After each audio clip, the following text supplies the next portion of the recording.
3% लोग ही कथा करें और 3% लोग ही कथा सुने। पिछड़े समाज का आदमी सिंहासन पर बैठकर हमें कथा कैसे सुना सकता है? ना कि उनका जो है मुंडन करना चाहिए, उनके जो मूत्र उनके ऊपर छिड़का गया, ये बहुत ही निंदनीय है। मनुवादियों की एक सोची समझी रणनीति है। पीड़ित पक्षकार है, उसी को अपराधी बनाया जाता है, ये तो कम से कम नहीं होगा। अहर गड़रिया कुर्मी चोर धर सारे की टंगड़ी तोड़। पूज्य विप्रशील गुणहीना सूद न गुणगन ज्ञान पर बीड़ा, फिर भी हम रामायण पढ़ेंगे और रामायण पढ़ के अपने आप को हम कहेंगे हमारा अपमान करो। अपना यज्ञ अपने आप करें, अपना काम खुद करें, अपना कर्मकांड खुद करें। ये जितना उड़दंग कर रहे हैं इनको संवैधानिक तरीके से समझाया जाएगा। तो अगर कोई गलत है तो उसका हम लोग विरोध करेंगे। पिछड़े आदिवासी और शूद्रों के साथ जो अल्पसंख्यक है उनके साथ घटनाएं घटी हैं।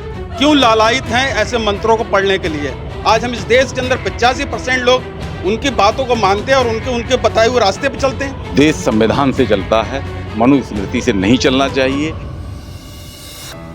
दोस्तों नमस्कार, आप देख रहे हैं इंडस न्यूज टीवी। मैं हूं संतोष शाक्य। साथियों, इटावा में एक बहुत ही गलत घटना हुई जो कि आप लोगों ने देखी होगी। पिछले 2 दिन से इटावा की ये घटना जो है वायरल हो रही है, जहां पर एक कथावाचक जो हैं, जो यादव जाति के हैं, उन पर कुछ ब्राह्मण लोगों के द्वारा बहुत ही गलत तरीके से कृत्य किए गए। उनका सिर मुड़वा दिया गया और उन पर कहा जा रहा है कि उन पर मूत्र भी छिड़का गया और उनका इतना बुरी तरह से अपमान किया गया, पूरे गांव में घुमाया गया। और ये जो घटना है पूरे देश में आज वायरल है। तो इसी को लेकर आज मैं बरेली में हूं और मेरे साथ यादव समाज के लोग हैं, पिछड़े समाज के लोग हैं, दलित समाज के लोग हैं, पूरे बहुजन समाज के लोग हैं। तो हम इनसे बात करेंगे आखिर ये लोग क्या सोचते हैं। उस घटना का देश भर में विरोध हो रहा है, विपक्ष भी लगातार विरोध कर रहा है और आपने देखा होगा अखिलेश यादव ने भी इस मुद्दे को पूरी मजबूती से उठाया है। तो हम इन लोगों से बात करेंगे। मेरे साथ बहुत सारे लोग हैं। तो सर, क्या परिचय है आपका? मैं सुरेंद्र सिंह यादव, अखिल भारतवर्षीय यादव महासभा का जिलाध्यक्ष हूँ। तो क्या कहना चाहते हैं? ये जो घटना हुई है इटावा में, बहुत ही मुझे लगता है कि अपमानजनक तरीके से उन लोगों को अपमानित किया गया है, कैसे देख रहे हैं? देखिए, मैं इस इटावा की घटना पे एक तो गहरी पीड़ा है पूरे समाज को और बहुत आक्रोश भी है। आपको क्या लगता है जो यादव समाज है, अहिर समाज है, वो कथा कर सकता है, नहीं कर सकता है? धर्म क्या कहता है? क्योंकि शंकराचार्य ने भी आज कहा है कि कथा करना केवल ब्राह्मणों का अधिकार है। तो अब ये ओबीसी समाज है, पिछड़ा समाज, क्या सोचता है? देखिए, हम इसकी बिल्कुल घोर निंदा करते हैं और इसका विरोध भी करते हैं, क्योंकि धर्म ये नहीं किसी को कहता है कि कौन यादव है, कौन पंडित है, कौन एससी है। जितने भी हमारे ऋषि मुनि हुए हैं, हर छोटी जाति से हुए हैं और उन्होंने आगे बहुत बड़े उपदेश भी दिए हैं, गीता में भी दिए हैं। हमारे कृष्ण भगवान ही हमारे वंशज थे, उन्होंने तो सारे राष्ट्र को, सारे उसको कल्याण किया है। तो वो खुद ही भगवान है अपने में, हम उन्हीं के वंशज हैं। तो हम उनकी गाथा क्यों नहीं गा सकते? हम क्यों नहीं अपने ग्रंथ पढ़ सकते हैं? और हमारे समाज में बहुत विद्वान लोग हैं, जो विद्वान है वो कथा कर सकता है, सुन भी सकता है। तो आपको लग रहा है शंकराचार्य ने गलत बयान दिया है? बिल्कुल गलत दिया, अगर इस तरीके कोई दिया तो बिल्कुल गलत कुछ दिया। और लोगों से बात करूंगा कि वो क्या सोचते हैं। सर, आपका क्या परिचय है? मेरा नाम राकेश यादव है। तो क्या और कहना चाहते हैं इस मामले पे? मैं ये कहना चाह रहा हूँ कि जो वहाँ पर जो बच्चों के साथ काम अन्याय किया था, अमानवीय जो घटना हुई है, जिसमें एक कठेरिया था, एक लड़का जो दृष्टिहीन था, उसके साथ भी मारपीट की गई। उस बच्चे को तो बख्श देते। एक लड़का जो था, जो वहाँ पर वो कथा कह रहा था, उसको किस ढंग से उसकी बेइज्जती करके रात भर उनकी पिटाई की गई, दुर् की गई, क्योंकि वो एक समुदाय का गांव था, उनका प्रभुत्व था वहाँ पर, और उनके साथ ये अन्याय किया गया। वो तो वहाँ के लोकल आदमी हैं, 15 साल से कथा कह रहे थे कि कोई नए आदमी नहीं थे वहाँ के। वो 15 साल से वहाँ पे काम कर रहे थे, सबको पता था। और कथा कहना वहाँ पर ढेर सारे हमारे हैं, आधार हैं, चैतन्य आधार हैं, ढेर सारे और भी कथाकार हैं, रामदेव हैं, हवन कर रहे हैं, पूजा पाठ कर रहे हैं, कथा कह रहे हैं, प्रवचन दे रहे हैं। तो कोई नए काम तो है नहीं कि यादव ने पहली बार कोई काम शुरू किया है। इससे पहले उन्होंने वेदिका पाल थी एक कथावाचक, उसके साथ भी प्रताड़ित किया, और भी कई कथावाचक थे दूसरी जाति के, उनको भी उन्होंने प्रताड़ित करने का काम किया है। ये जो है मनुवादियों की एक सोची समझी रणनीति है कि कैसे लोगों को, उनके मनोबल को गिराया जाए। तो जैसे कि मैंने सर से भी पूछा था कि कहा जा रहा है, शंकराचार्य भी कह रहे हैं कि शूद्र जो है वो कथा नहीं कर सकता, या ओबीसी SC ST के लोग कथा नहीं कर सकते, ये सिर्फ ब्राह्मण का काम है। मनुस्मृति का एक श्लोक है 78 या 77, उसमें ये कहा गया है। तो क्या, कैसे देखते हैं? क्योंकि ये तो धर्म की बात है। कर्म से जो है, जाति से, कर्म से ही आदमी पंडित होता है, कर्म से ही शूद्र है। अगर मैं बड़ी उच्च जाति में हूँ, शूद्र का काम कर रहा हूँ, तो मैं शूद्र हूँ। कोई कर्म से ही है, जन्म से नहीं है। ये जन्म व्यवस्था जो वर्ण व्यवस्था बनाई है वो इनकी ही देन है। जो हमारे समाज में जो ऊंच नीच का भाव पैदा किया है, केवल मनवादियों की सोच है। वो मनुस्मृति में लिखा है कि इनका जो है, इनके साथ क्या क्या काम करना चाहिए अगर ये शूद्र हैं। ये व्यवस्था इनकी खुद की बनाई हुई है। आज हम लोग संविधान, बाबा साहब का दिया हुआ संविधान के ऊपर आज हम खड़े हुए हैं। आज हम शिक्षित हैं, हम अपना अधिकार मांग रहे हैं। हमें अभिव्यक्ति की आज़ादी है, पढ़ने की आज़ादी है, अस्पृश्यता की आज़ादी वो है। आवाज़ हम लोगों को जब उठाना आ गया तब इनको बुरा लग रहा है, क्योंकि हम लोग संविधान के ऊपर अब शिक्षित हुए हैं, हर पोस्टों पे आए हैं। आप ये बताइए, मैं फौजी हूँ। फौज में जो भी धर्म रिलीजियस होता है, जो धर्म गुरु होता है, वो पंडित के लिए नहीं जाता। वहाँ किसी भी जाति का आदमी अप्लाई कर सकता है धर्म गुरु के लिए, चाहे वो यादव है, ठाकुर है, ब्राह्मण है, शूद्र है। वो धर्म गुरु, उसको शिक्षा के ऊपर उसको धर्म गुरु नियुक्त किया जाता है। और वो वहाँ पर पंडित मंदिर में जाके पूजा कर रहे हैं। वहाँ पर यादव थे हमारे पास, जो सूबेदार मेजर से रिटायर्ड हुए, कैप्टन से रिटायर्ड हुए, वो धर्म गुरु थे। क्योंकि हमारा धर्म ये नहीं कहता है कि एक जाति विशेष ही ये पूजा पाठ करेगा। तो कैसे इस चीज से लड़ेंगे? लंबे समय में कैसे लड़ेंगे? तो ये विरोध हो रहा है, तात्कालिक विरोध हो रहा है, लेकिन फिर से जो ओबीसी के लोग हैं फिर से उसी में चले जाते हैं। तो कैसे लंबे समय में कैसे? ये ऑलरेडी पहले हमारे जो आर्य समाजी हमारे थे, दयानंद सरस्वती महाराज, उन्होंने किया था कि इस चीज़ को बहिष्कार किया जाए। अपना यज्ञ अपने आप करें, अपना काम खुद करें, अपना कर्मकांड खुद करें। खुद करेंगे। सर कुछ और लोगों से बात करूं। सर आपका क्या परिचय है? मेरा नाम देवेंद्र सिंह यादव है। क्या कहना और चाहेंगे इस मसले पे? जब हम कथा मतलब सुन सकते हैं तो कहने का अधिकार हमको क्यों नहीं है? तो मनुस्मृति में कहा गया ना कि आप कह नहीं सकते। क्योंकि शास्त्र का जिसको ज्ञान है वही तो शास्त्री हो सकता है ना। उसमें जाति बिरादरी की बात नहीं होनी चाहिए। जिसको ज्ञान होगा वो व्यास पीठ पे जो है कथा कह सकता है। बिरादरी से इसका मतलब नहीं होना चाहिए। और जो कृत्य किया है बहुत ही निंदनीय है, ऐसा नहीं करना चाहिए। क्या करेंगे आप लोग? जैसे विरोध तो हो रहा है, लेकिन एफआईआर मुझे पता चला है कि उन लोगों पर ही दर्ज हो गई है कि छेड़छाड़ की थी उन्होंने। ये जो काम किया है इसे समाज में विद्वेष फैलने का काम इन्होंने किया है। क्योंकि अगर ये सब काम करेंगे तो और जो ब्राह्मण समाज के लोग हैं जो ठीक हैं उन पे भी जो है लोगों के प्रति जो भाव है वो बदल जाएगा। आपको लगता है ये एफआईआर सही है क्या? छेड़छाड़ वाली है जो? नहीं, बिल्कुल बाद नहीं में है। जो ये की चीज़ अगर एफआईआर करनी थी तो पहले करनी चाहिए थी। ये सारी चीज़ वीडियो जो है बाद में आप आधार लेके आ रहे हो, ये सारी चीज़ें कर रहे हो, ये पहले होनी चाहिए थी। ये सारी चीज़ें फिर कोई भी चीज़ अगर है आपको, अगर उनसे दिक्कत थी तो आप उसके लिए कानून बना हुआ है ना, कानून के हिसाब से आपको करना चाहिए। उनका सर मुड़वाना, उनके साथ मुँह तो छिड़कना, ये सब कहाँ का बताइए आप। कुछ और लोगों से बात करूंगा। सर आप क्या कहना चाहेंगे? क्या नाम है आपका? मेरा धर्मवीर सिंह यादव। क्या कहेंगे, कैसे इस मसले को पूरे को देख रहे हैं? जो ये घटना हुई है इटावा में, कैसे इस मसले को देख रहे ये हैं? बहुत गलत हुई है। पहली चीज़ तो मैं ये कहना चाहता हूँ, वो हमारे पूर्वजों को ही बुरा करते हैं। सनातन धर्म में समझ नहीं पाता है व्यक्ति, अपना खाते हैं अच्छे में और पूर्वजों को खिलाते हैं बुरे में। हम जब हमारे कोई पूर्वज गुजर जाता है, अब हम उनका अंतिम संस्कार करने के लिए जाते हैं और जाते समय उसके बाद 10वां 13 जो हम करते हैं तो उन लोगों के लिए तो हम लाके देते हैं थाली, लोटा, बर्तन, भाड़ा। और हमारे पूर्वजों के लिए उन्होंने दे दिया कुल्हड़, पत्तल कि लो इसमें खाओ। पहले नंबर शुरुआत वो हमारे पूर्वजों से ही गलत करते हैं। वो अपना उठाते हैं। सनातन धर्म में सब बिरादरी की बात कर रहा हूँ, किसी बिरादरी का व्यक्ति से ही उसे गिराते हैं। वो जब वो उसमें खा सकते हैं तो पूर्वज भी हमारा उसी थाली में ही खाएगा। तो पूज रहे हो तो उसे भी आप वहीं बैठ के पूजिए, उसे भी उसी चीज़ में खिलाइए। पहली चीज़ ये है। दूसरी चीज़, जो भी इनने ये कांड करा ये गलत करा है। वो कह रहे हैं कि यादव कथा नहीं कर सकता। नहीं, हम स्वयं करेंगे कथा। लेकिन मनुस्मृति तो मना कर रही है ना, शंकराचार्य भी कह रहे हैं आज। ये उनकी बनी हुई है। ये तो उनकी बनी हुई है। कृष्ण जी के वंश से आप उठा के देख लिए, 3000 पुरानी वो उठा के देखिए, इतिहास निकाल के देखिए, उसमें पता लग जाएगी कि कृष्ण जी ने क्या कहा है कथा के लिए, क्या कहा है। जो गुरु अपने आप को मनाएगा, गुरु मानेगा, तो गुरुध्यान लेगा, तो वो अपने आप सक्षम हो जाएगा, कथा करने के लिए तैयार हो जाएगा। तो कैसे लड़ेंगे ये लड़ाई जो है? अभी इन लोगों पे उल्टी एफआईआर हो रही है, बहुत सारे लोगों की कार्रवाई हो गई। कल विरोध के दौरान 16 लोग और गिरफ्तार हुए हैं। ये गलत हो रही है, ठीक है। ये जो उनने कार्रवाई करी है ये उनने झूठी करी है, या तो उन्हें पहले करना चाहिए था, ठीक है। जब इन्होंने कार्रवाई कर दी तो इनकी मानने उनकी गलत है। मैं आदेश यादव हूँ।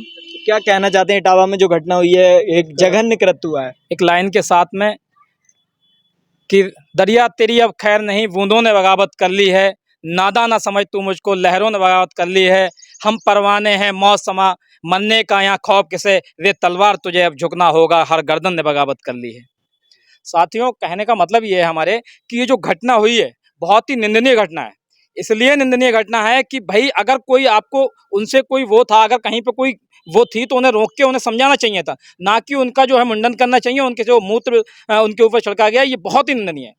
मेरा नाम सुरेंद्र सोनकर है। तो क्या कहना चाहते हैं जो इटावा में कहा गया कि यादव समाज के लोग या पिछड़े वर्ग के लोग कथा नहीं कर सकते, यहाँ तक नहीं कहा गया बल्कि उन्हें किस तरह अपमानित किया गया, आपने भी देखा होगा कितनी बुरी तरह अपमानित किया गया, कैसे देखते हैं? जो ये घटना हुई है अगर शास्त्र सम्मत है, शास्त्र सम्मत है, जो शास्त्रों में लिखा गया है उनके मुताबिक उन लोगों के लिए सही है, लेकिन फिर भी सही नहीं है कि इस तरीके से घृणित अपराध, और जो संविधान की भाषा है और संविधान के मुताबिक है, ये अपराध है और मानव गरिमा के खिलाफ है। किसी भी व्यक्ति को, मानव की गरिमा को बाबा साहब डॉक्टर भीमराव अम्बेडकर संविधान निर्माताओं ने सभी को बराबर का अधिकार आर्टिकल 14 के माध्यम से दिया। कोई किसी की को भी अपमानित नहीं कर सकता इस तरीके की, क्योंकि इससे पहले ये संविधान लागू होने से पहले जो भी स्मृतियां हैं हिंदुओं की या मनुस्मृतियों की, पौराणिक या वेदोक्ति, इनमें सब में इस तरीके की घृणा के व्यवस्था थी। इसीलिए इन सब चीज़ों को बंद किया गया था। संविधान में सबको बराबरी का हक दिया गया और आर्टिकल 19 एक आज़ादी दी अभिव्यक्ति की। तो उसके मुताबिक अगर वो कोई कथा कह रहे थे तो उसको शास्त्र सम्मत वो बताकर उसको रोक रहे हैं कि शास्त्रों के मुताबिक शूद्र या अहीर या यादव समाज ये कथा नहीं कह सकता, ये अपमानजनक है, उनके खिलाफ कठोरतम कार्रवाई होनी चाहिए। तो क्या होना चाहिए इस पे, आपको क्या लगता है? जैसे उन पर ही एफआईआर दर्ज हो गई है और बहुत सारी चीज़ें हो रही हैं इस समय, तो कैसे और आगे का जो घटनाक्रम हो रहा है उस पर, जैसे महिला कह रही कि मेरे साथ छेड़छाड़ हुई और कई सारे बयान उसने दिए हैं और उन लोगों पर एफआईआर भी हो गई है, पूरा मामला बदल चुका है। जिस तरह से विरोध कर रहा था यादव समाज, वो कल आपने विरोध भी देखा होगा। उसका सीधा सा कारण है यादव समाज के साथ जो अपमान हुआ, यादव समाज के कथावाचकों के साथ, जबकि अम्बेडकराइस्ट या समाजवादी सोच के लोग या कम्युनिस्ट समाज के लोग, इस तरीके के विचारधारा के लोग, जो भी, उन लोगों को ये सब घटना देख के बुरा लगा। और यादव कथावाचक, भले ही वो यादव समाज लोग चिल्ला रहे हैं, मैं तो उनको पीडीए पिछड़े समाज के तहत मानता हूँ। और जो लोग भी संविधान में अपनी आस्था रखते हैं और उसमें विश्वास करते हैं, उन सबको बुरा लगा। और वो पूरी जातियाँ, यादव समाज के अलावा पिछड़े दलित समाज की जातियाँ, उनमें आक्रोश व्याप्त हो गया और वो उस ये घटना का खंडन करने लगे, बल्कि आंदोलित होने लगे। इसीलिए भारतीय जनता पार्टी, क्योंकि इसी तरीके की सोच की है, वो संविधान के खिलाफ भी है, क्योंकि जिस तरीके से उनके लीडर कहते रहे हैं कि संविधान को बदलने का काम करेंगे, और जब संविधान बना तब भी ये बताया गया इसमें मनुस्मृति लागू नहीं है। ये यही सोच थी कि मनुस्मृति लागू की जाए, भले ही संविधान लागू है, लेकिन जो सत्ता पर बैठे हुए लोग हैं, उनके जो मूल में है, वो लोग यही सोचते हैं कि मनुस्मृति लागू हो, शूद्रों पे, स्त्रियों पे, पिछड़ों पे, दलितों पे अमानवीय अत्याचार करने के लिए उन पे खुली छूट हो। इसीलिए ये उन पे एफआईआर कराई गई है कि बराबरी का मामला पड़ जाए। जबकि महिला के संग अगर अत्याचार अनाचार हुआ था तो तुरंत घटना, वो तो समृद्ध समाज के लोग हैं, वही उस ब्राह्मण समाज के लोग हैं, वो तो समृद्ध हैं, जागरूक हैं, उनकी सत्ता है, उनके सत्ता शासन में बैठे हुए लोग हैं, उन्होंने तुरंत उसकी कार्रवाई के लिए क्यों नहीं इत्तला दी। इसका मतलब है ये सब केवल बाद में किया गया सत्ता शासकों के इशारे पर, और जो पीड़ित हैं और जो उत्पीड़ित हैं, उत्पीड़ित को भी पीड़ित बता दिया गया और बना दिया गया, जिससे कि मामला समतुल्य बन सके। ये बहुत बड़ी इसमें लोगों की सोच है। हमारा समाज जिस तरीके की बातें हो रही हैं, उसको कहे बिना बात पूरी हो नहीं सकती। कि हमारे समाज जब जागृत हो जाएगा, बाबा साहब डॉक्टर भीमराव अम्बेडकर संविधान निर्माताओं ने आर्टिकल 51A की व्यवस्था संविधान में की। हम लोग आज भी उन्हीं चीज़ों को मान रहे हैं जिनका हमारा समाज के जो भी जागरूक नायक थे विरोध करते रहे। हम लोग बाबा साहब डॉक्टर भीमराव अम्बेडकर ने 51A में व्यवस्था करी कि हम लोगों के अंदर वैज्ञानिक दृष्टिकोण पैदा हो, तभी हम लोग तरक्की कर पाएंगे। हमारे बहुत बार ललई सिंह यादव की बात आ रही है। ललई सिंह यादव हो, पेरियार महान हो, रामस्वरूप वर्मा हो, बाबा साहब डॉक्टर भीमराव अम्बेडकर हो, तमाम ऐसे लोग हैं। इन लोगों ने समझाया, समाज को बताया कि आप लोगों को किस तरीके से चलना है, जबकि धर्मशास्त्रों में जगह जगह लिखा हुआ है अहर गड़रिया कुर्मी चोर धर सारे की टंगड़ी तोड़, इस तरीके के अपमानित भाषाएं हैं। और उसके बावजूद भी शिक्षा को आपको रोका गया शास्त्र सम्मतों के मुताबिक। कई इस तरीके की हैं अधम जात में विद्या पाए और भय यथाय दूध पियाए, कि शूद्रों को शिक्षा देना सांप को दूध पिलाने के समान है। तमाम उसमें ऐसे श्लोक हैं, सारी चीज़ें हैं, अगर पढ़ लेंगे तो अगर उसका हिंदी रूपांतरण में सही से पढ़ें तो मेरे ख्याल समाज हट जाएगा। ललित सिंह यादव की वो बात कहते हुए अपनी बात, क्योंकि लोगों को लगता है कि ज़्यादा नहीं बोलना है, कि ये बात कहते हुए कि ललित सिंह यादव ने ये कहा था कि उन्होंने बुद्ध धर्म नगद का धर्म है और हिंदू धर्म उधार का धर्म है। हिंदू धर्म में ये बताया गया है कि आप इस जन्म में अच्छे कर्म करेंगे तो अगले जन्म में आपको अच्छा जन्म उच्च श्रेणी का मिलेगा। और तथागत गौतम बुद्ध के धम्म में अगर आज आप अष्टांगिक मार्ग और 5 सीलोकन अगर आप लोग अध्ययन करेंगे, उसमें शामिल हो जाएंगे, तो आपको आज ही से सुधार कार्य शुरू हो जाएंगे। तो ललित सिंह यादव की एक बहुत बड़ी बात है कि हम अगर मानना ही है सबकी मानो, लेकिन एक उनकी जो रामायण है, सच्ची रामायण, जो उसका हिंदी रूपांतरण है, सब यादव समाज के घर में होना चाहिए। और मेरे घर में है, मैं दलित समाज का हूँ, बल्कि ललित सिंह यादव की मेरे पे ग्रंथावली है, जबकि 5 इतनी मोटी उसमें पूरा ग्रंथावली है, और धर्मवीर यादव गगन की लिखी हुई है। अगर बात कहने पे आए तो तमाम ऐसी बातें हैं। आप लोग अगर नहीं भी छोड़ना चाहते हैं, लेकिन अपने महापुरुषों को योगदान को कुछ ना कुछ उनकी किताबें, कम से कम जो हमारे अंदर मानसिक गुलामी भरी हुई है, हमारे बच्चे तो चैतन्य बने रहे, संविधान को पढ़ें, वैज्ञानिक दृष्टिकोण अपनाएं। मेरा यही कहते हुए आप लोगों से विदाई चाहता हूं। बहुत ही निंदनीय घटना है। देश संविधान से चलता है, मनुस्मृति से नहीं चलना चाहिए। देश के हर व्यक्ति को हर तरह का काम करने की स्वतंत्रता है, वो कोई भी कार्य कर सकता है अपनी इच्छा अनुसार। जाति के आधार पर कोई विभाजन नहीं होना चाहिए कार्य का। लेकिन जैसा कि कहा कि शास्त्र सम्मत नहीं है कि एक यादव कथा करे, शंकराचार्य ने भी कल कहा है, तो क्या शास्त्र सम्मत नहीं है? और यादव क्या शूद्र है, क्षत्रिय है, क्या है? देश मनुस्मृति से चलेगा या संविधान से? ये बात 26 जनवरी 1950 को क्लियर हो चुकी है। देश संविधान से चलेगा तो बात मनुस्मृति की क्यों आ जाती है? धर्म तो वहीं से चलेगा, धार्मिक ग्रंथों से। तो ये तो धार्मिक कार्रवाई कर रहे हैं। धार्मिक स्वतंत्रता होगी, धार्मिक स्वतंत्रता है, आपको धार्मिक विचार करने के विचार व्यक्ति है, लेकिन चलेगा देश संविधान से। और हर हमारा नेता संविधान की ही कसम खाता है कि मैं जाति भेद के आधार पर भेदभाव नहीं करूंगा और धर्म के आधार पर कोई ऐसा भेदभाव नहीं करूंगा। तो देश संविधान की कसम खाता है, ना कि वो मनुस्मृति की कसम खाता है। तो हमें मनुस्मृति के हिसाब से नहीं, संविधान के हिसाब से चलना पड़ेगा। लेकिन कथा करना जो है धार्मिक कृत्य है, और शंकराचार्य कह रहे हैं कि वो तो धर्म सम्मत या शास्त्र से ही चलेगा, संविधान से नहीं चलेगा। धर्म जो है, या जो उनका धर्म है, ब्राह्मण धर्म है, वो संविधान से थोड़ी चलेगा, वो तो उनके शास्त्रों से चलेगा। और उन्होंने बयान भी दे दिया है कि बिल्कुल सही है। फिर तो कथा 3% लोग ही कथा करें और 3% लोग ही कथा सुने, 97% ना लोग कथा कहें ना सदा सुने, समस्या का समाधान हो जाएगा। और ये समस्या कहाँ से उत्पन्न होती है? 2014 के बाद उत्पन्न होती है कि जो अपराधी, जिसके साथ अपराध होता है, वो न्याय मांगने जाता है, उसी को अपराधी बना दिया जाता है। चाहे प्रतापगढ़ की घटना ले लो, चाहे अभी कौशाम्बी की घटना ले लो, जो न्याय मांगने जाता है उसी को अपराधी बना दी जाती है। आखिर ये शक्ति इनको कहाँ मिली? ये समस्या कहाँ से आई? सत्ता से आई। तो हमें ऐसी सत्ता को, ये सत्ता किसने बनाई? दलितों और पिछड़ों ने बनाई। इस सत्ता को बदल दें, समस्या का समाधान है।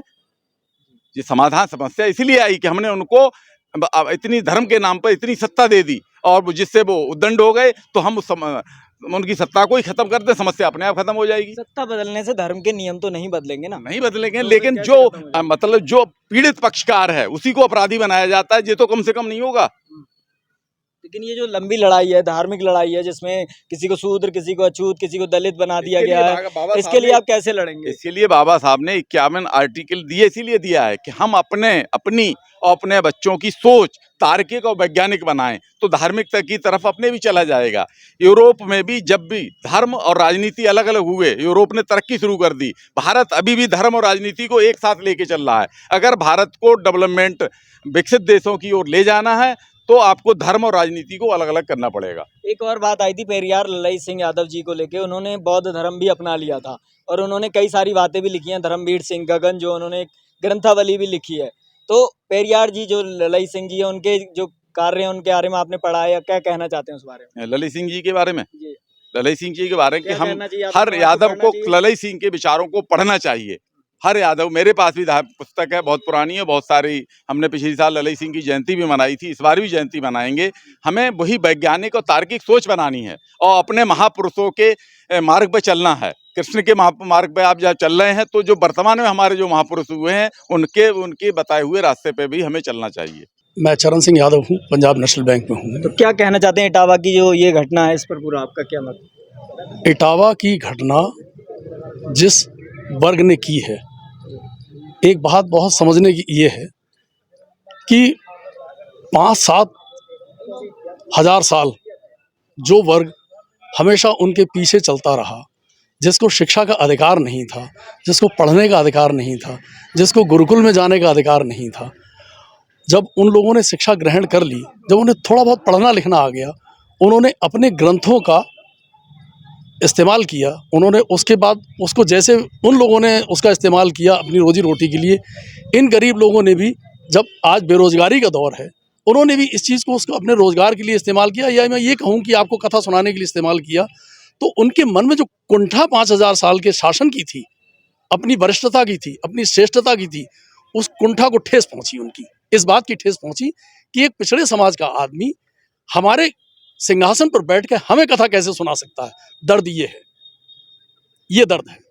इस दर्द की वजह से, और मैं आपसे पूछता हूं, मैं सभी लोगों से इस बात को पूछ रहा हूं, क्या ये जो कृत्य उन लोगों ने किया है उसके एवज में, क्या वो धार्मिक रूप से सही है या वो संवैधानिक रूप से सही है?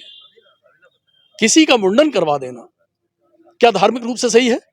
कौन से धर्म में लिखा हुआ है कि आप अगर किसी आदमी ने गलती करी है तो आप उसका मुंडन कर दें? ये तो मनुस्मृति में लिखा है ना कि अगर शूद्र ब्राह्मण को कुछ कहता है, छू भी लेता है अगर, तो भी उसे मृत्यु दंड दिया सकता है। ब्राह्मण हत्या भी कर देता है तो भी उसे सिर्फ देश निकाला दिया जा सकता है, कुछ नहीं किया जा सकता उससे ज्यादा। मैंने कई लोगों को अभी सुना, आपने कई लोगों से ये सवाल किया भी कि मनुस्मृति में ये लिखा हुआ है और धर्म ग्रंथ में ये लिखा हुआ है, रामायण में ये लिखा हुआ है, भागवत में ये लिखा हुआ है। मेरा कहना ये है कि आप सब लोग इस बात को सोचें कि आज इस प्रकार के अंडर करंट आते कहाँ से हैं कि इस प्रकार की घटनाएं होती हैं और उन घटनाओं की पुनरावृत्ति होती है। मूल तो धर्म ग्रंथ ही है, धर्म ग्रंथ से ही आ रहा है ना ये। मैं आपसे नहीं, ये सत्ता की सपोर्ट से आ रहा है। सर सत्ता तो बाद में आई, लेकिन पहले तो धर्म ग्रंथ में लिखा है, धर्म ग्रंथ में ही समानता होती, क्योंकि इस्लाम में तो इस तरह की बात नहीं आ सकती, क्योंकि वहां तो अलग। आप पत्रकार हैं और इस समय एक बहुत बढ़िया कृत्य चल रहा है जिसको छुपाया जा रहा है, दबाया जा रहा है।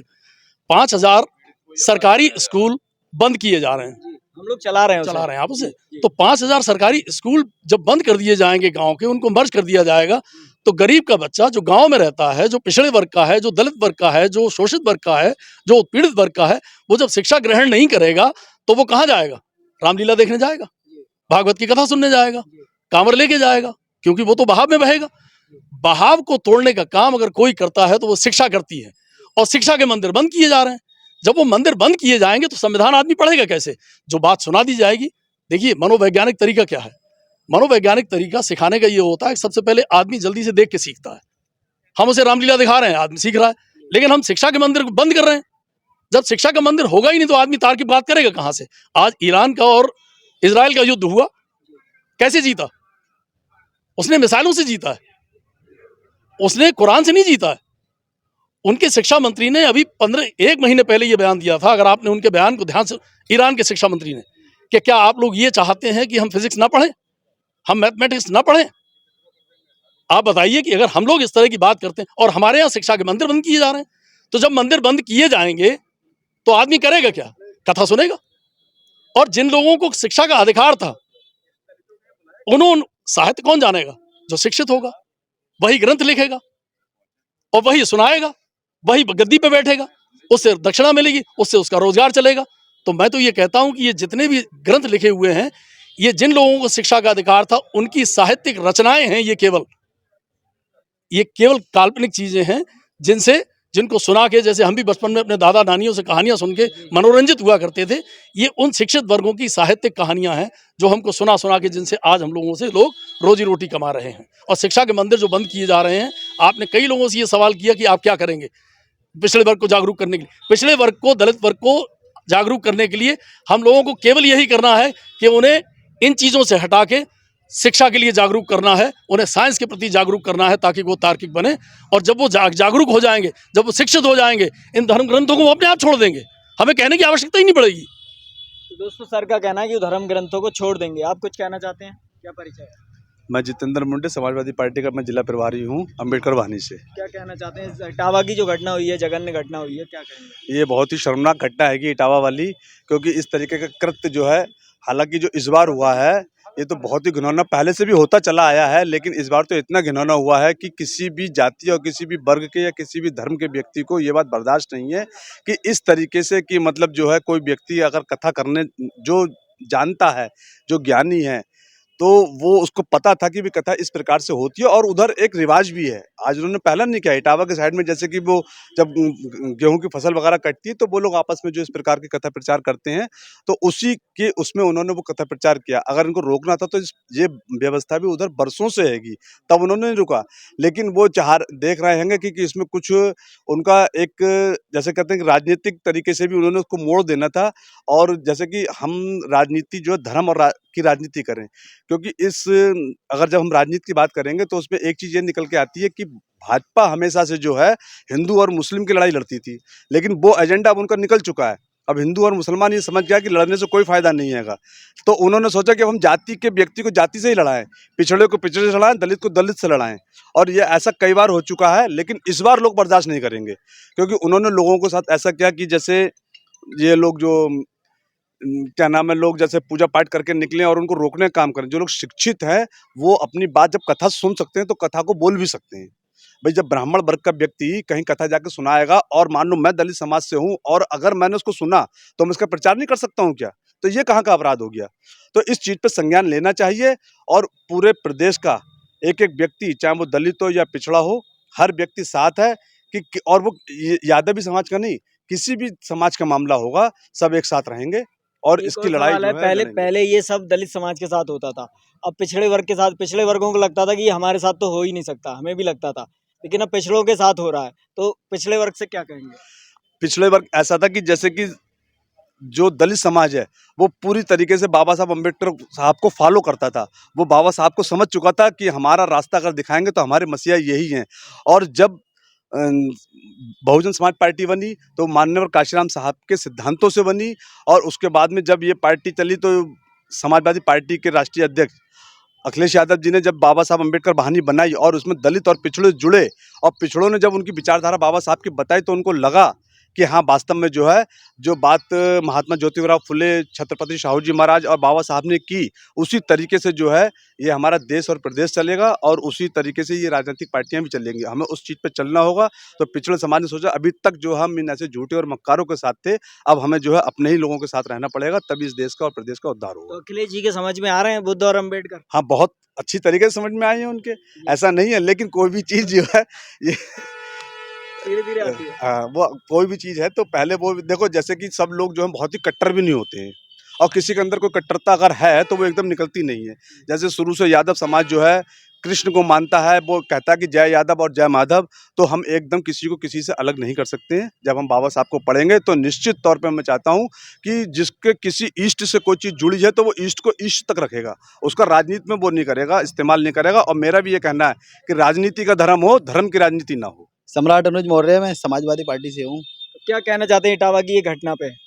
हम भी पिछड़े वर्ग से हैं, मौर्य समाज से हैं, क्या कहना चाहते हैं? इटावा में हुई घटना से मैं कहना यही चाहता हूँ कि जो युवा लोग सबसे ज़्यादा धर्म के पीछे पड़े हुए हैं, धर्म की सबसे ज़्यादा रक्षा कर रहे हैं वो युवा कर रहे हैं सबसे ज़्यादा, और जो शोषण हो रहा है वो युवाओं की वजह से ही हो रहा है। अगर युवा सुधरेगा, युवा पढ़ जाएगा, पढ़ के तरक्की करेगा और शिक्षा को समझेगा तो ऐसी घटनाएं नहीं होंगी और हम उनको जवाब भी दे सकते हैं। लेकिन सर बजरंग दल है या विश्व हिंदू परिषद है, उसमें तो ओबीसी वाले ही लोग हैं ना, आपके ही लोग हैं, तो उनसे कैसे निपटेंगे, कैसे इस समस्या से निपटेंगे? उन लोगों को एक ही माध्यम है, शिक्षा का माध्यम। उन लोगों को हमें शिक्षा की तरफ लेके जाना है ज़्यादा से ज़्यादा। जैसे वो हुड़दंग करते हुए घूम रहे हैं इस समय, अभी कार्रवाई हुई, गगन यादव जी लेके गए थे काफ़ी लोगों को, 19 लोगों के लिए अंदर बंद कर दिया गया जेल में। और उनको जो बजरंग दल है, जो सेना बन के जा रही है, ये जितना हुड़दंग कर रहे हैं इनको संवैधानिक तरीके से समझाया जाएगा, ठीक है, जिस तरीके से है। तो इटावा की जो घटना है इस पे क्या कहेंगे आप, लोगों से क्या कहेंगे? इटावा की घटना को तो ये कोई नई घटना नहीं है, इससे पूर्व में भी बहुत सारी घटनाएं होती रही हैं। कभी तो आप पानी का गिलास पकड़ लीजिए तो आपको विद्यालय में मारा जाता है बच्चे के लिए। कभी तो ये भी होता है जूते में पेशाब भर के पिला दी जाती है एमपी में।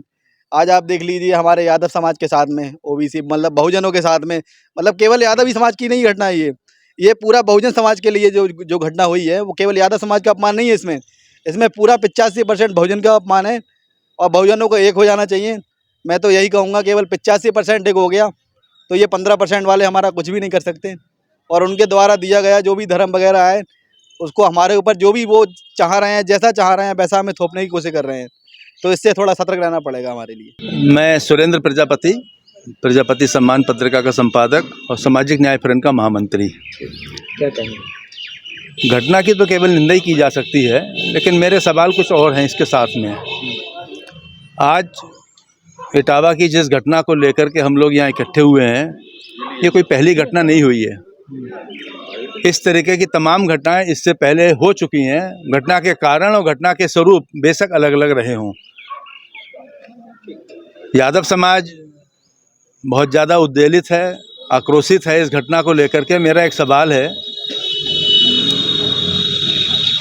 जब अखिलेश यादव इस प्रदेश के मुख्यमंत्री थे और हटे थे और योगी साहब उस मुख्यमंत्री कुर्सी पर बैठे थे, सभी सजग लोग हैं, सबको याद होगा कि योगी जी ने यादव साहब की कुर्सी को गंगा जल से धो के पवित्र करा था। जी जी। बहुत पुरानी घटना नहीं है, 2017 की घटना है, 8 साल हुए हैं। मेरी जानकारी में नहीं आया कि उस घटना को लेके कोई समाज विरोध में कभी आया हो। तो आपने तो स्वीकार कर लिया कि हम उनके अधीन हैं। अब जिसके अधीन हो उसकी गुलामी तो आपने जब स्वीकार करी है तो उनको तो प्रताड़ना भी सहनी पड़ेगी ना। इससे पहले मध्य प्रदेश में एक लोधी समाज की कथावाचिका थी, उसके संग अनाचार हुआ इस तरीके का। और भी कई जगह घटना हुई, हम सब खामोश रहते हैं। इटावा की घटना को लेकर मुद्दे लेते हैं, ये तो वही घटना, इनको पीटा गया, मैं खामोश था, मुझे पीटा गया, ये खामोश हैं। तो हम लगातार पिटते आ रहे हैं। हम उस बहस में नहीं जाते कि कथा करना चाहिए नहीं करना चाहिए, वो एक अलग विषय है। जब हम उन ग्रंथों को मानते हैं, अगर ग्रंथों को मानते हैं तो जो उसमें लिखा है उसको तो मानना ही पड़ेगा आपको। बार बार हमारे संतोष जी कह रहे हैं मनुस्मृति में ये लिखा है, मनुस्मृति में ये लिखा है। तो फिर मनुस्मृति में जब आपके विरोध में सब कुछ लिखा है तो मनुस्मृति आप पढ़ते क्यों हैं, मनुस्मृति का चलते क्यों हैं? रामायण में जब साफ साफ लिख गए हैं गोस्वामी साहब कि पूज्य विप्र शील गुणहीना सूद न गुणगन ज्ञान पर बीड़ा, फिर भी हम रामायण पढ़ेंगे और रामायण पढ़ के अपने आप को हम कहेंगे हमारा अपमान करो। लड़ाई हमारी केवल व्यवस्था के खिलाफ होना चाहिए, और जो व्यवस्था इस देश में चली आ रही है उस पर मात्र मुट्ठी भर लोग शामिल हैं। हम लोग यहाँ बार बार सुन रहे हैं कि हम ब्राह्मणों के विरोधी नहीं हैं। कौन से ब्राह्मण के समर्थक हैं हम भाई? अगर ब्राह्मणों के समर्थक हैं तभी तो ये काम हो रहा है। किसी एक ब्राह्मण में जो हमारा समर्थक बनता हो, इस घटना की निंदा करके दिखाया हो, मुझे बताएं। तो हम किसी ब्राह्मण के समर्थन में नहीं हो सकते अगर ब्राह्मण हमारे समर्थन में खड़ा नहीं हो सकता, चाहे वो कितने उदारवादी बनता हो अपने आप को। उदारवादी ब्राह्मण सब किताबों में रह गए, आज की डेट में कोई मुझे नजर नहीं आता। कितनी घंटाएं हमारे शूद्रों के साथ हो चुकी हैं, किसी ब्राह्मण ने हमारे समर्थन में कभी मुंह खोला? तो ब्राह्मण हमारे लिए सबसे बड़ा दुश्मन है और उसकी बनाई व्यवस्था हमारे लिए कोड़ है। हम उसकी व्यवस्था के अंतर्गत रहेंगे तो ये सब अपमान हमें सहना पड़ेगा, क्योंकि हम अपमानजनक ग्रंथों को मान रहे हैं। सीधी सी बात है, मौर्य साहब वकील साहब कह रहे थे कि इन सब ग्रंथों को छोड़ना पड़ेगा अगर अपना अपमान ना कराना हो। दूसरे ब्राह्मण का ये सब कर्मकांड कराना उसका आर्थिक जुगाड़ है, वो उससे पैसा कमाता है। उसको एक भय ये भी सताता है, अगर यादव, अहीर, कुर्मी, प्रजापति लोग अगर कथा बाँचने लगे, जागरण करने लगे तो मेरी कमाई ये लोग ले जाएंगे। तो ये बहुत बड़ा एक आर्थिक मामला है। वो अपनी कमाई छोड़ना नहीं चाहता और हमको कमाने देना नहीं चाहता। दूसरे काम ढूंढिए, भागवत कथा में कुछ नहीं रखा है। सबसे पहले मैं इस विभत्स कांड की भत्सना करता हूँ, निंदा करता हूँ। ये कहीं भी किसी के साथ भी इस तरह के कुकृत्य नहीं होना चाहिए, क्योंकि इस तरह के जो कार्य जो हैं जानवरों के साथ किए जाते हैं। और जैसा कि अब मैं समझता हूँ कि इस तरह की घटनाएं, मूछें उखाड़ लेना, जूते में पेशाब पिला देना, सिर मुड़वा देना, इस तरह की घटनाएं कुछ समय से, जब से इस देश के अंदर मैं समझता हूँ 10-11 वर्षों से ये घटना इस प्रकार से दलित पिछड़े, आदिवासी और शूद्रों के साथ जो अल्पसंख्यक हैं उनके साथ घटनाएं घटी हैं। क्यों घटी हैं? क्योंकि इस देश के अंदर उन लोगों को काबिज हो चुके हैं जो इस देश के अंदर मनुस्मृति लागू करना चाहते हैं। और मैं समझता हूं कि इस देश के अंदर मनुस्मृति लागू हो चुकी है। जिस प्रकार से जब देश के अंदर संविधान लागू नहीं था, इस प्रकार से इंसानों को इंसान नहीं समझा जाता था, उनको जानवर समझा जाता था बुरी तरह से, वही स्थिति आज इस देश के अंदर आ चुकी है। मैं समझता हूँ इस देश के अंदर मनुस्मृति लागू हो चुकी है। आज मैं ये कहना चाहता हूँ अपने उन ओबीसी समाज के लोगों से भी, विशेषकर यादव समाज के लोगों से भी, क्यों लालायित हैं ऐसे मंत्रों को पढ़ने के लिए जिसके लिए हमें बाधित कर दिया गया था, जिनके लिए हमें प्रतिबंध कर दिया गया, हमें मंदिरों में जाने के लिए मना कर दिया गया, और आज हम उन्हीं मंत्रों को पढ़ने की बात करते हैं। जिन मंत्रों को पढ़ने से हमारे कानों में शीशा, सुनने के लिए हमारे कानों में शीशा डाल दिया गया था, जिन मंत्रों को पढ़ने से हमारी जुबान काट ली गई थी, और आज हम फिर उसी मंत्रों को पढ़ने की बात करते हैं। अरे हम क्यों नहीं उनका बहिष्कार करते? वो 15% के लोग, वो थोड़ी सी जाति के लोग आज हमारे ऊपर जुल्म करते हैं। आज हम इस देश के अंदर 85% लोग उनकी बातों को मानते हैं और उनके बताए हुए रास्ते पे चलते हैं। ये कहाँ की समझदारी है? बाबा साहब भीमराव अम्बेडकर ने रास्ते बताए, भगवान गौतम बुद्ध ने रास्ते बताए, अन्य महापुरुषों ने रास्ते बताए। आज हम दलित, ओबीसी और पिछड़े समाज के लोग क्यों नहीं उनके रास्तों पर बढ़ते हैं? इस तरह की घटनाएं मैं समझता हूं को होती रहेंगी जब तक हम जागेंगे नहीं, बाबा साहब के बताए हुए रास्ते पर चलेंगे नहीं, भगवान बुद्ध के बताए रास्ते पर चलेंगे नहीं। ये घटनाएं होती रहेंगी, और आप जब तक मंत्रों को याद करते रहोगे, ये घटनाएं आपके साथ होती रहेंगी, और तैयार रहिए आप लोग। लेकिन ओबीसी समाज के लोग मानते हैं कि बाबा साहब तो दलितों के थे और उन्हें लगता था कि उनके साथ भेदभाव नहीं होगा, लेकिन आज स्थिति यहाँ तक आ गई है। तो कैसे आप देख रहे हैं, कैसे हालात ये बदले? बाबा साहब दलितों के नहीं थे। बाबा साहब इस देश के समस्त व्यक्ति के थे, हर वर्ग के थे। बाबा साहब ने इस देश के समस्त व्यक्तियों के लिए, हर वर्ग के लिए कुछ न कुछ किया है। ये कहना गलत है कि बाबा साहब दलितों के थे, बाबा साहब का कद को छोटा करने की बात की गई है। आपने देखा इस देश के अंदर ये कहा गया कि हम संविधान को बदल देंगे। जब वो संविधान को नहीं बदल पाए, तब उन्होंने बाबा साहब के नाम को मिटाने के लिए किसी और को दूसरा नाम लिया है। तो ये इस तरह का षड्यंत्र किया जा रहा है इस देश के अंदर। पिछड़ों के साथ, अनुसूचित जाति के साथ, अल्पसंख्यकों के साथ इस तरह का व्यवहार किया जा रहा है। क्यों बाबा साहब मिट नहीं सकते? क्यों जब तक बाबा साहब इस देश के अंदर जागरूक लोग हैं, अनुसूचित जाति के लोग जागरूक हैं, पिछड़ी जाति के लोग जागरूक हैं, तो बाबा साहब को मिटा नहीं सकते, बाबा साहब के संविधान को मिटा नहीं सकते। लेकिन हाँ, मिट सकता है जब हम उनके बताए रास्ते, मनुस्मृति के रास्ते पर चलेंगे। क्योंकि धीरे धीरे इस देश के संविधान को खत्म करने की बात की जा रही है, और हम आज भी उन मंत्रों के पीछे पड़े हुए हैं, उन धार्मिक किताबों के पीछे पड़े हुए हैं, गीता और रामायण के पीछे पड़े हुए हैं। अरे हम संविधान को देखते, यदि हम संविधान को उठाकर देख लें तो ये मनुवादी लोग जो कम संख्या में हैं, आज स्वयं आपके पीछे पीछे भागेंगे। बाबा साहब ने संविधान के तहत ही तो हमें एक वोट का अधिकार दिया था, और हम उस वोट का जो अधिकार दिया बाबा साहब ने, हम उसमें अपने उस वोट का सही से इस्तेमाल नहीं करते, और मनुवादियों के बताए हुए रास्ते पर जाकर उनको वोट देकर उनकी सरकार बना देते हैं। बाद में हम चीखते हैं कि हमारा सिर मुंडवा दिया गया। घटना बहुत ही निंदनीय है, क्योंकि असंवैधानिक है। भारत एक लोकतांत्रिक देश है और लोकतंत्र की व्यवस्थाएं यहाँ लागू हैं। बाबा साहब ने हमारे देश का संविधान करीब 75 साल पहले इस देश में लागू किया, और उसके पहले बहुत से हमारे कवियों ने, संत कबीर ने जाति व्यवस्था का विरोध किया था। जाति न पूछो साधु की, पूछ लीजिए ज्ञान, और मोल करो तलवार का, पड़ी रहें दो म्यान, ये संत कबीर ने कहा था। और उन्होंने इसलिए कहा था कि जातियों के आधार पर किसी को विशेष दर्जा नहीं दिया जा सकता, जातियों के आधार पर किसी को पूज्य नहीं बनाया जा सकता, जाति जाति में भेद नहीं किया जा सकता। महामानव बुद्ध ने भी कहा था कि मानव मानव एक समान, सारे मानव एक समान हैं। तो तमाम लोगों ने जिन विचारों को प्रकट किया वर्षों से बाबा साहब से पहले, तो बाबा साहब ने उन महापुरुषों के विचारों को लेकर संविधान में पिरोया। और संविधान जब बनाते समय बाबा साहब ने पहले जो व्यवस्थाएं लागू थी मनुस्मृति की, जिसमें मानव के जन्म को 4 तरीके से बताया गया। आपको मालूम है कि किस तरीके से मनुष्य का जब जन्म होता है तो ब्राह्मण मुख से पैदा होता है, क्षत्रिय बाहों से पैदा होता है, और इस तरीके से पेट से वैश्य पैदा होता है। अलग अलग जन्म की व्यवस्थाएं बताई गई। मनुस्मृति इस देश में लागू थी, मनुस्मृति की व्यवस्थाएं लागू थीं।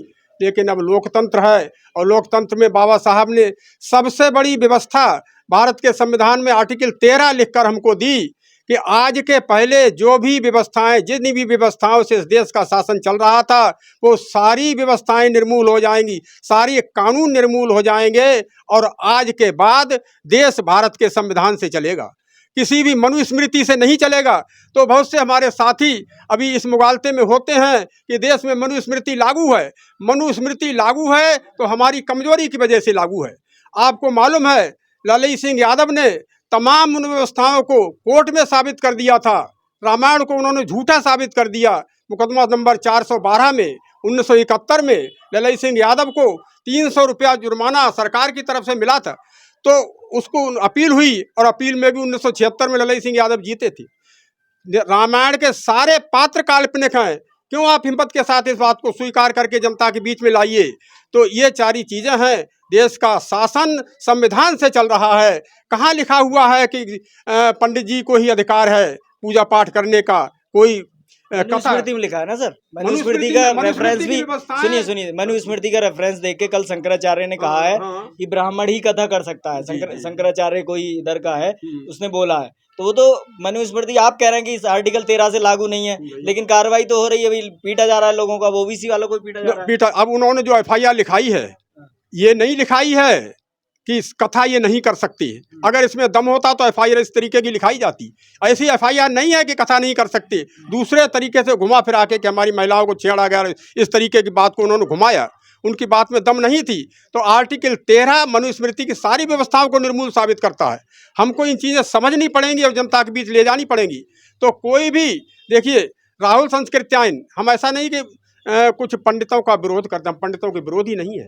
जो योग्य है, जो ज्ञानवान है, हम उसको पंडित कहते हैं। पंडित की जो परिभाषा है ज्ञानवान व्यक्ति की है। जो ज्ञानवान है वही पंडित है। और राहुल संस्कृत्यायन ज्ञानवान थे, उन्होंने धर्म के ग्रंथ लिखे, उन्होंने बुद्ध के ग्रंथ लिखे, हम उनको पंडित मानते हैं। तो इस तरीके से जो ज्ञानवान है वही, तो उनको चाहे यादव हो, चाहे मौर्य हो, चाहे कोई भी हो, कोई भी धर्म की किताब को पढ़ सकता है। ये व्यवस्थाएं नहीं पढ़ सकते, कान में गर्म तेल डाल देना चाहिए। ये पहले की व्यवस्थाएं थी जो मनुस्मृति में लिखी हुई। मनुस्मृति आज लागू नहीं की जा सकती, किसी अदालत के द्वारा इसको लागू नहीं किया जा सकता। हम लोग चूँकि मानसिक रूप से दबाव में है, इसलिए उन चीज़ों को मान लेते हैं। तो हमें जनता के बीच ये चीज़ें फैलानी पड़ेंगी और बहुत सारी बातें हैं जिनके लिए कभी समय पर कहा जाएगा। आज इस दबाव में आने की ज़रूरत नहीं है कि हम मनुस्मृति की व्यवस्थाएं हमारे ऊपर लागू हो रही। कोई हमारे ऊपर ऐसी FIR नहीं लिखा सकता कि यादव लोग कथा नहीं कह सकते। लेकिन सर जब आप कह रहे हैं मनुस्मृति नहीं पढ़नी है आपको, तो मनुस्मृति के सहायक ग्रंथ ही तो हैं बाकी, तो आपको वो क्यों पढ़ने हैं? जब आपको मनुस्मृति नहीं पढ़नी है तो आपको रामायण महाभारत ये क्यों पढ़ने? ये भी नहीं पढ़ने हैं, नहीं पढ़ने। कथा करेंगे हम नहीं। अरे कथा का मतलब कि आप अपने विचारधारा के हिसाब से वो बुद्ध की कथा भी कह सकता है, अपने जिसको मानता है उसकी कथा। ये तो उसका बुद्ध की क्यों नहीं कह रहे हैं भाई? जिन ग्रंथों में आपका अपमान हो रहा है वही ग्रंथ आप पढ़ने बैठ रहे हैं। देखिए, आपका महापुरुषों ने काल्पनिक साबित कर रहा है लालई सिंह यादव, तो आप पढ़ने बैठ रहे हैं। आर्टिकल 25 में बाबा साहब ने भारतीय संविधान में ये अधिकार दिया है।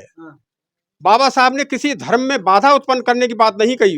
उन्होंने कहा कि कोई भी बाबा साहब पे नहीं जा रहा हूँ भाई, मैं कह रहा हूँ पिछड़े समाज को वही ग्रंथ क्यों पढ़ने हैं जिनमें उनका अपमान हो रहा है। भाई आप कह रहे हैं नहीं हमें कथा करनी है। नहीं, कथा का मैंने ये तो नहीं कहा किस धर्म की कैसी कथा कह रहे थे। वो अपनी विचारधारा को प्रकट कर रहे थे, बोलने का अधिकार उनको था, अपनी विचारधारा प्रकट कर रहे थे। मैंने नहीं मालूम कौन सी कथा कह रहे थे, इसका मैं नहीं कह रहा हूँ कौन सी कथा कह रहे थे। ब्राह्मणों की कथा ही कह रहे थे। ब्राह्मणों की कथा कह रहे थे, नहीं कहनी चाहिए। आपकी बात बिल्कुल सही है, वो नहीं कहनी चाहिए। उनको अपनी विचारधारा के चीज़ों को पढ़ना समझना चाहिए और ये समझने की बात है। भाई एक तरफ आपको संविधान भी मानना है, फिर आप विरोधाभासी ग्रंथ मनुस्मृति भी माननी। मनुस्मृति को भी नहीं पढ़ना चाहिए, रामायण को भी नहीं पढ़ना चाहिए, हमको इन चीज़ों को नहीं पढ़ना चाहिए। लेकिन अभी हमारे लोगों में इतनी जागृति नहीं आई है, ये जागृति लाने की आवश्यकता है। और वो लोग पूरे विस्तार से लालई सिंह यादव के उस मुकदमे को पढ़ें जो उन्होंने जीता था हाई कोर्ट में। रामायण को सारे पात्र कपोल कल्पित साबित हो गए थे। मैं संजय वीरेश यादव। तो क्या कहना चाहते हैं, ये जो इटावा में घटना हुई है, बुरी तरह अपमानित किया गया कि यादव समाज के, पिछड़े समाज के लोग, शूद्र लोग कथा नहीं कर सकते, क्या कहना चाहते हैं? ये बहुत ही निंदनीय कृत्य है और मानना ये है कि जो ब्राह्मण समाज के मन में OBC या SC के खिलाफ हमेशा एक घोर घृणा रही है। वो हमेशा चाहते रहे हैं कि अगर ये लोग, जैसे यादव समाज को ही लीजिए, वो डंडे से लेके और ज्ञान तक सब उनसे आगे है। अब वो समझते हैं कि या तो समाज जरा सा इनको छोड़ दिया जाए फ्री, या इन पर कोई रोक नहीं लगाई जाए, तो ये हमारी रोजी रोटी भी प्रभावित करेंगे। क्योंकि हम लोग कहते हैं कि मंदिरों में जाओ तो सिर्फ फूल चढ़ाओ, पैसे चढ़ाने की आवश्यकता नहीं है। जिस दिन मंदिर में पैसे चढ़ाना खत्म हो गया, उसी दिन इनके मन से ऊंच और नीच निकल जाएगा। क्योंकि जो लोग बैठ कर के आराम से खाना खाते हैं, बैठ के आराम से कमाते हैं, बिल्डिंगें बनाते हैं, इन्हें कोई मेहनत नहीं करना पड़ती है। हम लोग पुष्प चढ़ा करके लौट आएँ, पहले या तो मंदिरों में जाए नहीं, और जाएं या कथा के नाम पे जो जाते हैं कहीं भी पुष्प चढ़ा करके आएँ, कहीं भी धन न चढ़ाएं। जिस दिन धन चढ़ाना बंद हो जाएगा, ये लोग दर दर जा करके सुदामा की तरह भीख मांगने लगेंगे, जैसे सुदामा जी हमारे कृष्ण जी क्या मांगते थे।